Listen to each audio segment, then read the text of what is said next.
Hey friends, hey, you want to hear me rap over this beat? Keep listening to the episode. Hey, hey, hey, hey.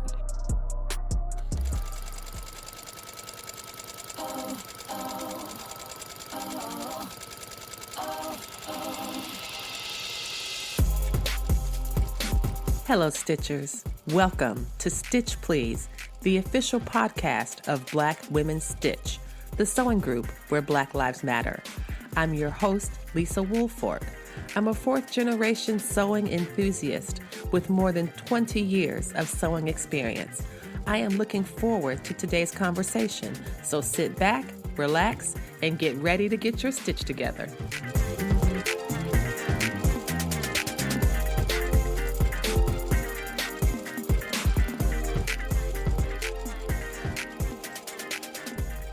Hey friends, hey, and welcome to the Stitch Please podcast. I'm your host, Lisa Woolfork, and as I say every week, this is a very special episode because this episode is about spring sewing.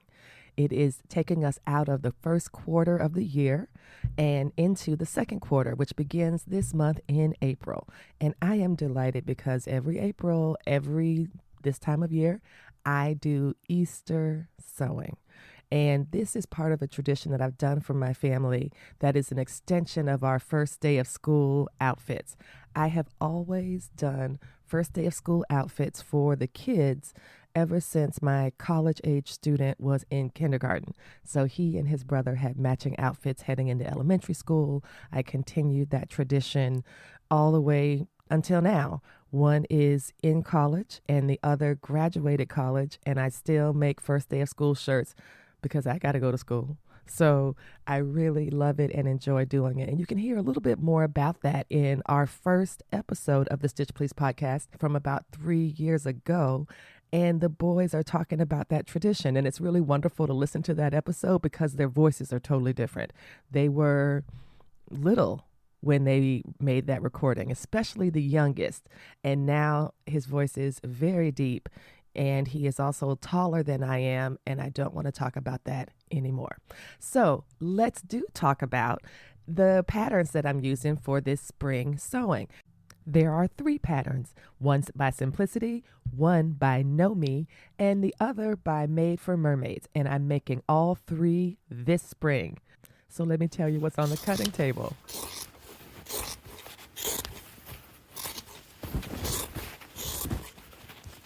The fabric I'm using is from Spoonflower. It was designed by a Black woman named Janine LaCour, and you can find her fabrics also on Spoonflower.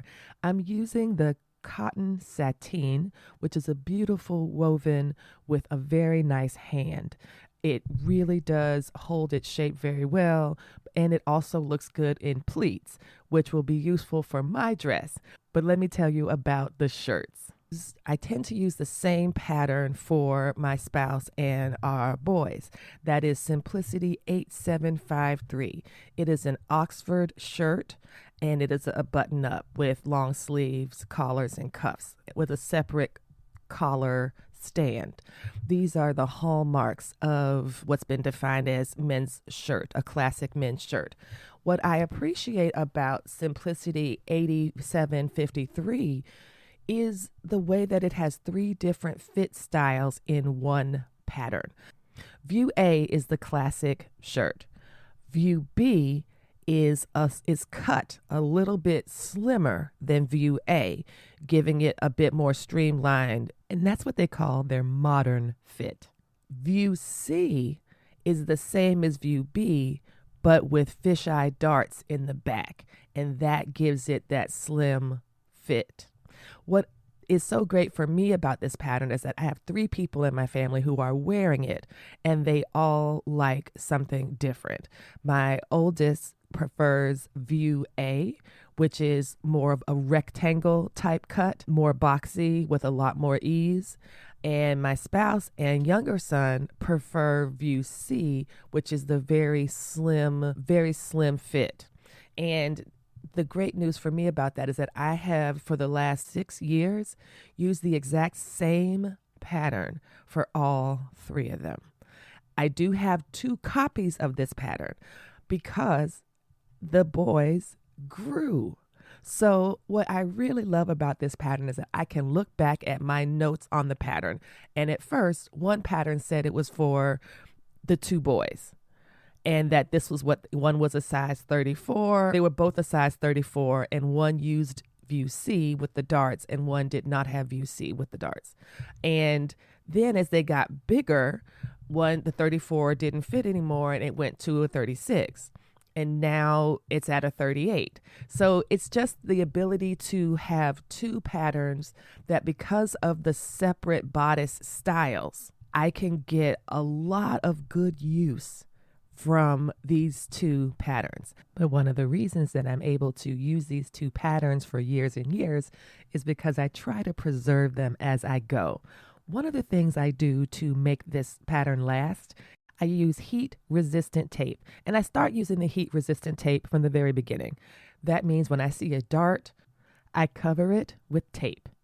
The tape does two things. One, it will not melt because it is heat resistant. So it is something that will help the pattern stay in its original condition, because the tape itself isn't going to distort the pattern like any kind of traditional tape would do when you put a hot iron on it. Second thing that the heat resistant tape does is reinforce the way that I mark darts. I mark my darts this way.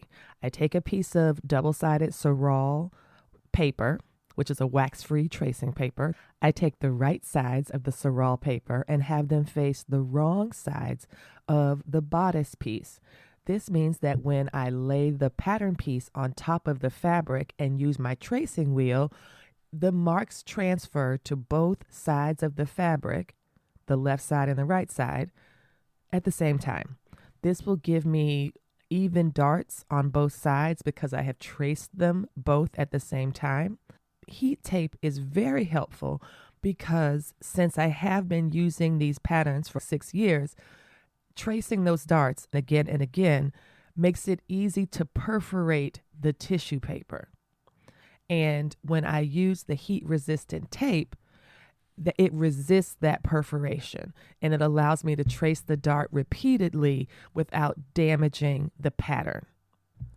A method that I've read about but not tried is to use fusible interfacing and use that on the back of your tissue paper patterns. If you have a great idea for how to preserve your tissue paper patterns, please tell us. Go to the Black Women Stitch website, and in the upper right-hand corner, you'll see a button that says Talk to Us. You click that button and you can leave a voicemail that gives me your idea for how to preserve paper patterns. Next up, Know Me Pattern 2016.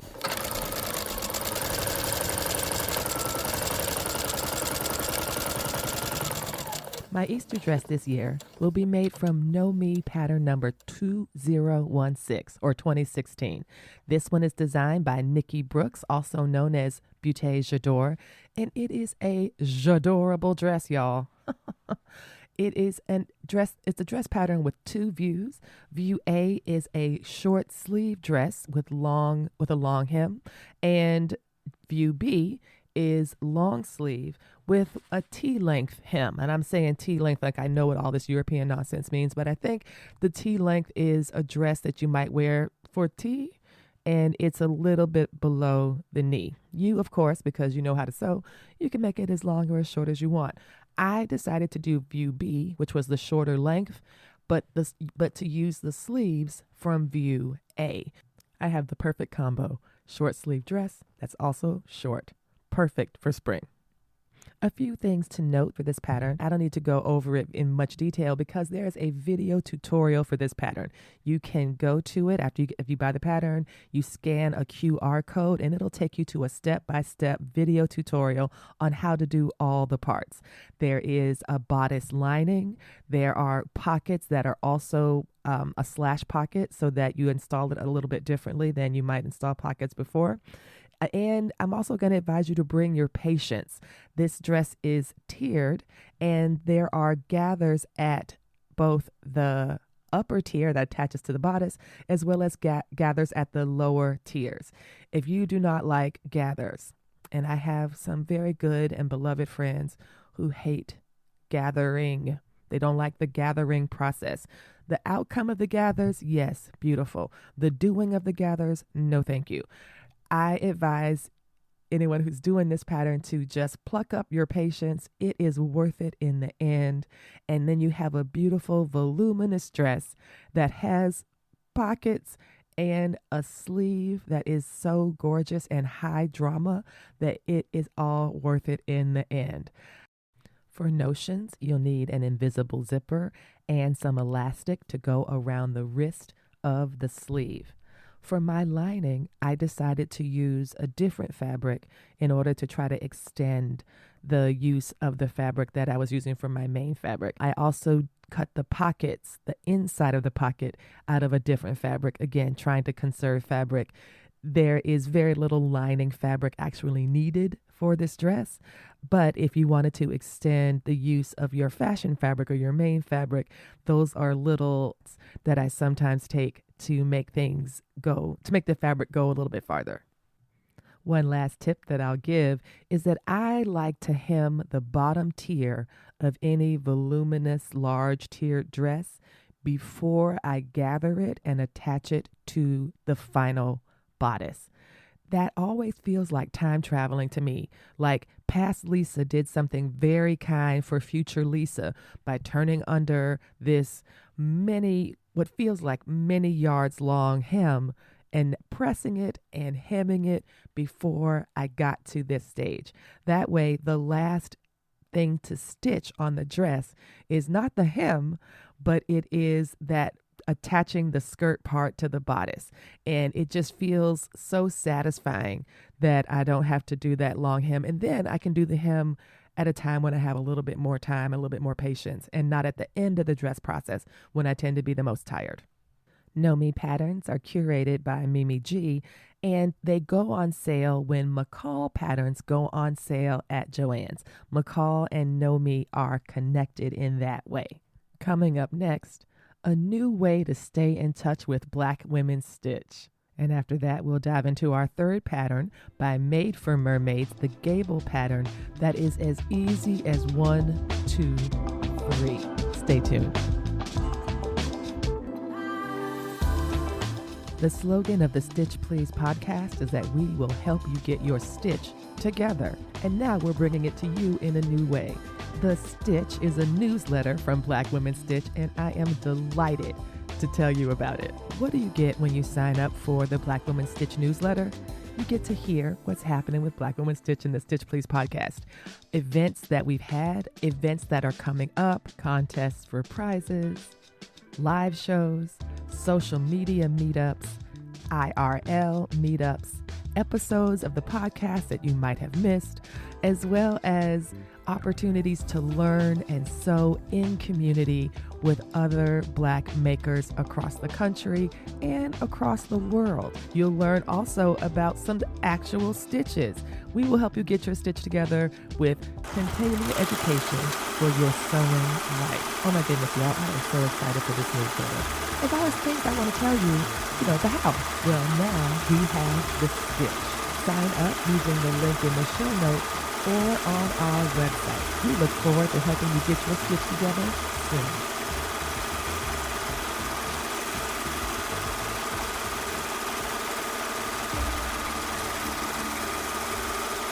So Black is made possible by some amazing people on the Black Women Stitch team. Christina Clifford, Janelle Velasco, Latrice Sampson-Richards, Naomi P. Johnson, Shauna Jefferson, Jill Bates-Moore, Nikki Griffin, Coco Springer, Alicia Turlington, and Adrian Dent. And in full Snoop Dogg style, I'd like to thank myself for pulling this together and believing in me. Let's give it up for Lisa Woolfork. And if you want to find out what's happening next, follow Black Women Stitch on TikTok and Instagram and sign up for our email list. Check out the Stitch Please podcast with new episodes every Wednesday, including episodes from QuiltCon coming out soon.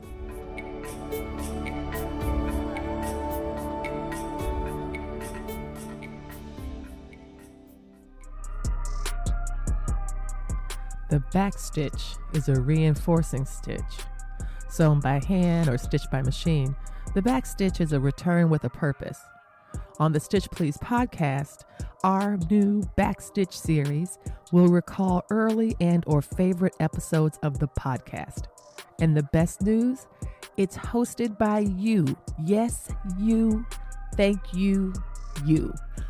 Do you have a favorite Stitch Please podcast episode? Let us know by leaving a voice memo on our website. 5 minutes max. Let us know what episode you love and why other people will love it too. And if we use your message on the show, you will receive an honoraria. So remember, the backstitch makes a seam stronger. Leave us a message so that your contribution can make the Stitch Please podcast that much stronger. You can find the link at the blackwomenstitch.org website or just click on it in the show notes for this episode. Now get ready for that fire I promised you in the beginning. Do it by hand or on the machine. Backstitch is a beast. It's the best you've ever seen.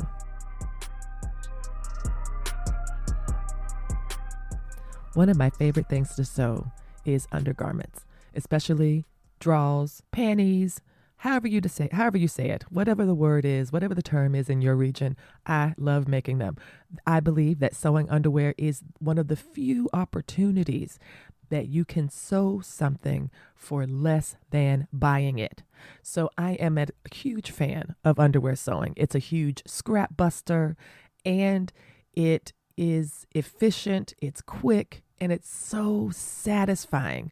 I have not bought drawers in 8 years.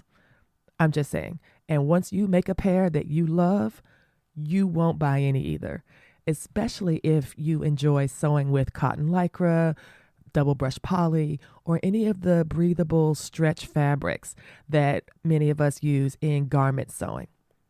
This leads me to my third pattern, which is the Made for Mermaid Gable Boxer Brief. This is a wonderful pattern. And when I tell you it's simple to sew, I mean that. It is easy as 1, 2, 3. 1 elastic waistband, 2 hems, 3 seams. That's all you need, and you got a pair of boxer briefs. And check it out. You get a chance to sew with me and Julian Collins in a sew-along. So I'm going to close this episode out with information about the collaboration between the Black Sewing Network and Black Women Stitch. Mark your calendars for April 16th, 3 p.m. Eastern Standard Time, where you can join us in a sew-along of the Made for Mermaids boxer brief patterns. Now, when I say us, who am I talking about? Are you talking about yourself in the royal we again, Lisa? We've talked about this. That is not appropriate. No, I'm actually talking about myself and Julian Collins. Yes, that Julian Collins, menswear sewing expert, Bernina ambassador, menswear designer with No Me Patterns. He and I are going to be sewing boxer briefs together. And this is the first time he's sewn boxer briefs. So I'm really glad to take such an expert seamster through the pathway of sewing undergarments. I think he's going to absolutely love it. Here's some things you'll want to think about if you participate in the sew-along. Here are some of my recommendations for working with the Made for Mermaids Gable pattern for sewing these boxer briefs. 1, invest in some Steam Seam 2 1/4-inch wide fusible pressure sensitive tape. Yes, it is a bit of a mouthful, but don't worry about it. I have the link to my Amazon shop in the show notes. It has all of the things I'm going to tell you about. The reason this is important is that when you are working with cotton lycra, those fabrics can curl, and that makes them difficult to hem, even when you press well, even when you are taking all of your time to be careful. The fabric will still shrink up. Steam Seam 2 helps the fabric to fold better. That adhesive on the fabric helps the fabric to hold its hem. And this is important because if you're going to do a zigzag hem in the leg, or if you're going to do a cover stitch hem in the leg, it's much easier to do that without having to navigate pins at all. And this is an opportunity to practice that. So the recommendation that I have is for Steam a Seam 2. The second thing I would advise is if you want to stick with the 1, 2, 3 formula for this pattern, I would advise you using an elastic waistband, doing an exposed elastic waistband. And in this exposed elastic waistband, you are going to essentially wrap your waistband around the garment itself. And you're going to mark a 1/4 inch seam on the elastic, and we're going to baste it, and it's going to be great. It's going to be fine. Don't worry. It's just, I think that the elastic tends to work better than the self fabric bindings or the self fabric waistbands. I think the self fabric waistbands tend to stretch. I've noticed that some of the undies that I've made will stretch in the body part, right? But they won't stretch in the waist because that's elasticized. So that's just another recommendation, is to use elastic. And the third recommendation is to get a marking pin that works well in your experience. I am a fan of Frixion. That has worked well for me in the past. I say that because when you use your elastic, you are going to need to mark that 1/4 inch mark on your elastic before you stitch it on.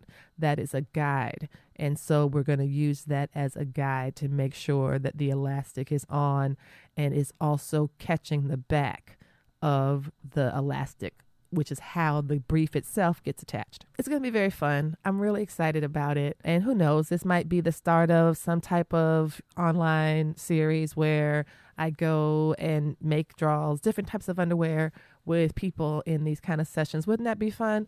As I say it aloud, I imagine the people that know me and love me saying, absolutely not. So don't get excited. It's probably not going to happen. Thanks for listening, everybody. You've been listening to Stitch Please, the official podcast of Black Women Stitch, the sewing group where Black Lives Matter. We appreciate you joining us this week and every week for stories that center Black women, girls, and femmes in sewing. We invite you to join the Black Women Stitch Patreon community with giving levels beginning at $5 a month. Your contributions help us bring the Stitch Please podcast to you every week. Thank you for listening. Thank you for your support. And come back next week and we'll help you get your stitch together.